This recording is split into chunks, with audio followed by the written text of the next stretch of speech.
Here we are today on the Boston Whaler 170 Montauk, and you might wonder what boat tester in his right mind would sit there and bucket water into a brand new boat. Well, the whole point of this is to demonstrate one simple fact.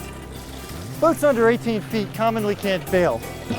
And I wanted to put water into this boat to show you how the Whaler can't sink. Now, unfortunately, Whaler has stymied my efforts by putting this big 110 gallon per hour bilge pump in here, but I'm going to pull the drain plug and I'm going to hold the switch down, because no matter what you do, you can't sink this boat. You could cut it into 100 pieces and each one would continue to float.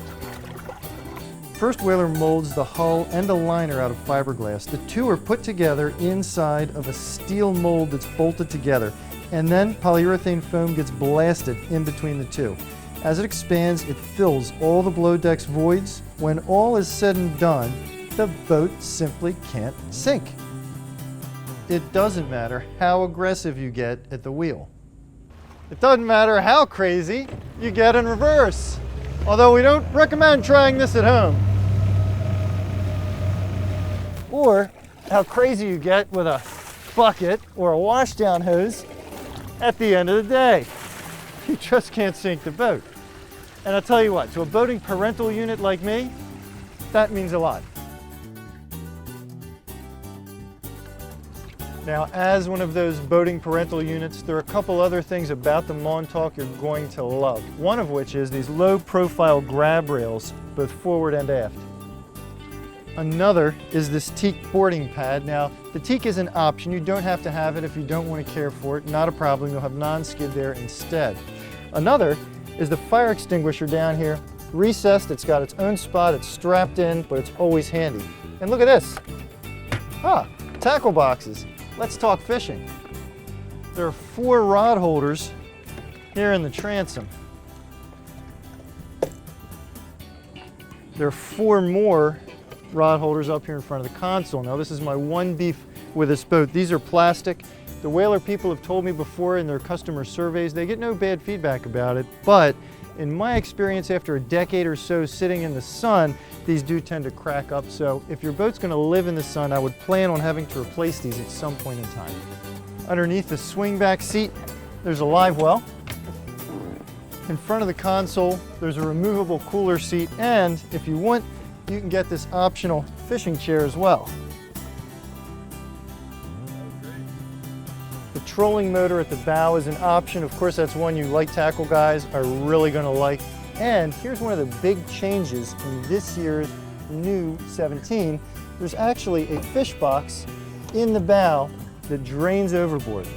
Let's not move on too quickly, folks. We got to look a little more at this fish box. Notice the hatch is fully finished on the underside.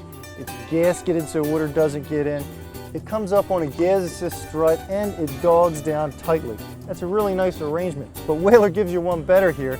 It drains overboard, and on top of that, because of that construction method where you have glass, then foam, then glass again, all this is heavily insulated. There's foam all around it so your ice won't melt off in 10 minutes. You see the same quality in the anchor locker. Just look at that hatch. This certainly isn't a fishing feature, but it's so impressive I've just got to call it out. Look at the chock with the integrated bow light receiver. That is one serious piece of stainless steel. You're not going to see hardware like that on many 17-foot boats. Our test boat has the standard 90-horse Mercury FourStroke on it. Now, you can option that up to a 115. Honestly, though, that's plenty of power. But I don't want you to take my word for it. Come on, let's go for a boat ride. See for yourself. In fact, I'll even make a nice comfy seat for you. There we go. How about that?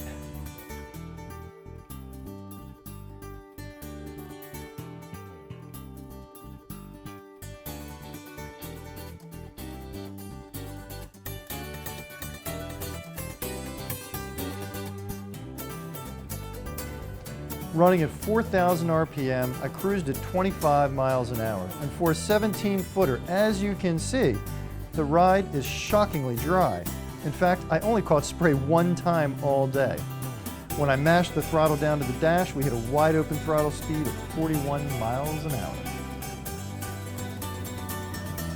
Wow, that was fun. You know, even if you can afford a bigger boat, there's just something about running a 17-footer that's a ball. And if you want to run a 17-footer that can't sink no way, no how, then you belong on this Montauk.